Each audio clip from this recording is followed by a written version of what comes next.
Welcome once again to Lehto's Law. Here's Steve Lehto. Done a bunch of stories lately about property ownership. People buy a house, discover they don't own their backyard, or they buy a house and discover that they've also just somehow acquired the property, 86 properties around them. And so home ownership and property ownership can get confusing because most people just go to a closing, they go to their house, they got the keys, hey, here's my house, and my yard is pretty obvious, and some people don't know exactly where the lines are, and they've never actually gone and looked at the actual property records down at the county. So here's a crazy story out of Hawaii. Couple finds out they own a road by getting an $18,000 power bill for streetlights. So they own a house, turns out they also own the road it's on. But it's not a good thing because someone wants to charge them for that. NBC 12 KHNL published a story by Ben Gutierrez and Andrew McMunn. In Hawaii, a couple recently learned in a costly way that they owned the road that their home is on. So they own the home and the road.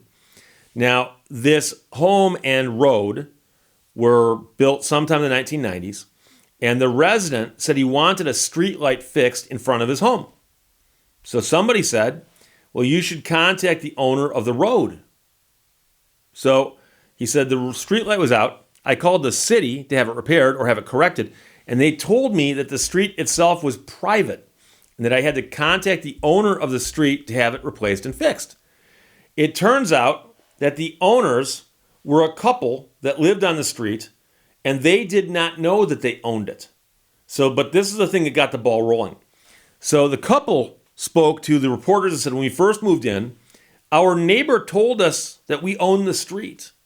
And we kind of just laughed because we thought, yeah, we're the new neighbor. They're pulling our legs. So they did some research and then discovered that the road was never conveyed to the city when the subdivision was completed. But they weren't able to find the original developer to find out why that was. And so you might know this, you might not. But let's suppose there's a city, okay? And there's vacant lots in the city. And there's a big chunk that can be turned into a subdivision. So the developer comes in and does all the infrastructure for the subdivision, the sewers, the water lines, and then the road, and then starts building and selling off houses along in this subdivision. And when they get done, the developer still owns the road because they're the ones who put it in, and they didn't sell the road to any of the homeowners, at least you wouldn't think. And then when they get to the end and they're done, they then approach the city and say, we want to convey this road to you. So then the city would take over maintenance of it. And, not in Hawaii, but in Michigan, they'd plow the snow, that kind of thing. They'd repair it if things happened. And of course, the streetlights, they'd take care of the streetlights too. But because it never got conveyed, the ownership remained with, it turns out, one of the homeowners, which is strange. I would have thought the developer still owned it. But the developer may have simply, when they sold the last house, conveyed the house along with all other remnants of parcels that haven't been transferred to other people. I mentioned before there's a subdivision that I ride my bike through in the mornings. In fact, I rode through it this morning. And it's one of the worst roads I know of in southeastern Michigan. And it's because it is an association, a homeowners association, that was put in by a developer. And they never conveyed the roads to the township. And so I don't know why, if it was on purpose or if the township didn't want it. I don't know. But all I know is no one maintains the roads. They're horrible. They're horrible. So Hawaii News Now also tried to find out who the developer was without success. Somehow the original developer, owners of that lot that were supposed to dedicate it, conveyed it to the original owner of the property that these people now own. Now, of course, the people who bought this property didn't realize they got the street, didn't take it seriously, until they got a letter from the Hawaiian Electric Company, HECO, asking for $18,000 for the last 20 years of electrical stuff with streetlights and so on. So the woman says, as soon as I got it, I panicked. I've started making all the phone calls necessary to find out why I should be held liable for this. Now, the issue came up before the Honolulu City Council on Wednesday, and the power company sent somebody out who said They're not expecting the family to actually pay the $20,000. The intention I just want to share was not to collect the past due bill for over 20 years of electricity. That wasn't the intention when we reached out. They say they just want to determine who will pay the bill going forward, but couldn't say why it took so long to discover the unpaid bill. It might be, you wonder, if somebody thought that the street had its own address. I don't know. Council member Andrea Tupelo sponsored a resolution for the city to take possession of the street and the responsibility for the light bill. Council members adopted the resolution. And by the way, one of these homeowners who owns the street, one of the street owners, testified in support of the measure, saying, "We definitely have an inside joke about this street being ours. But, at the end of the day, I don't want it to be ours." And that's the thing is, some people say, well, if you own more property, it's good. Well, sometimes it comes along with some baggage. I seem to recall a story out of San Francisco, maybe, or maybe San Diego, but out in California, there was a development of a bunch of homes, and I think it was a cul-de-sac, but it was a small street that came in and served these homes.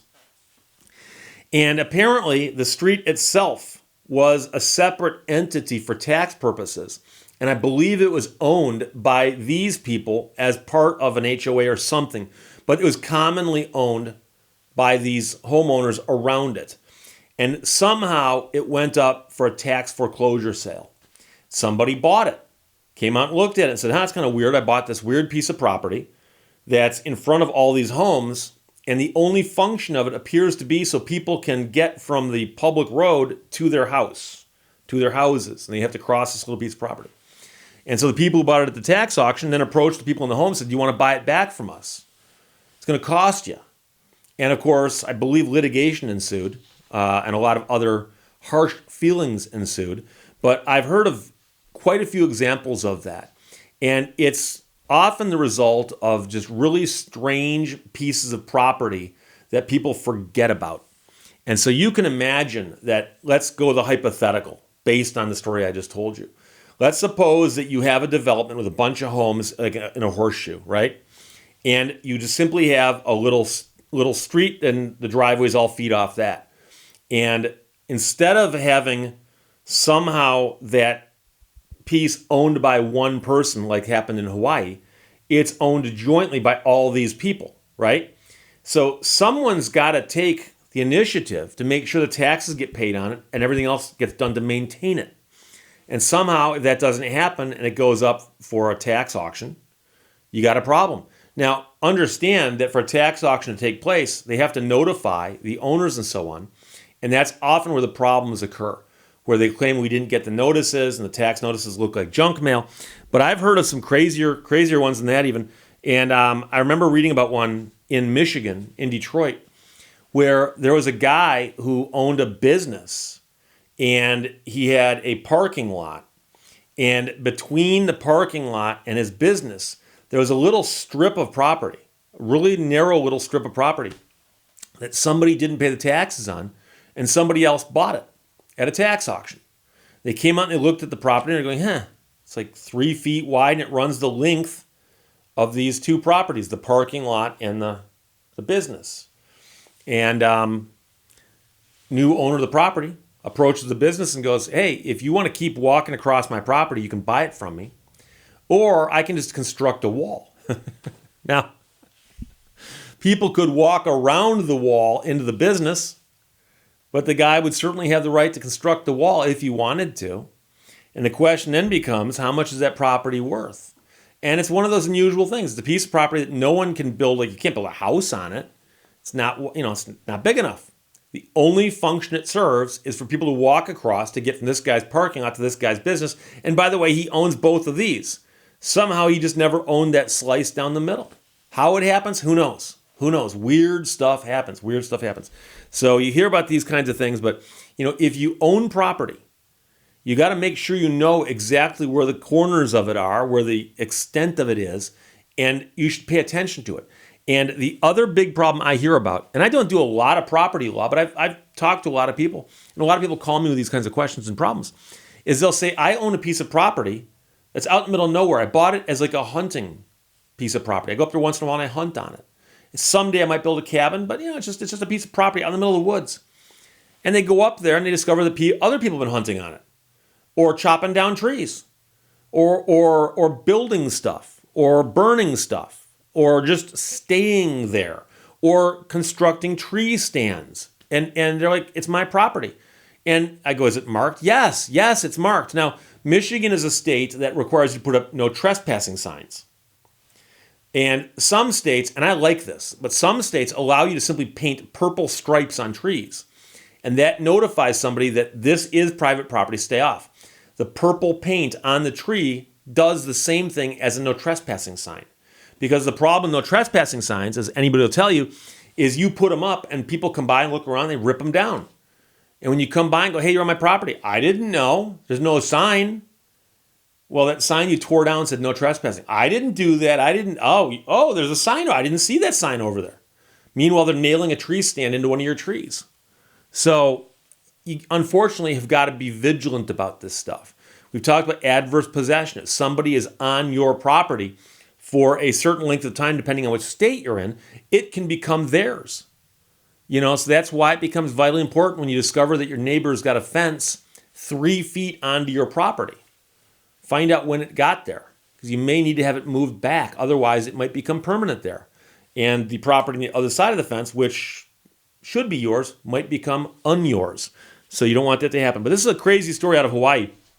Couple finds out they own a road by getting a power bill for the streetlights. Good news, they don't have to pay it. Ben Gutierrez and Andrew McMunn wrote that for NBC 12 KHNL. Scuba Steve, Jim, and Logan all sent it. Thanks a lot. Questions or comments, put them below. Let's talk to you later.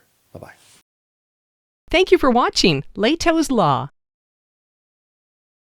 Don't dim your light because someone complained about how bright you shine.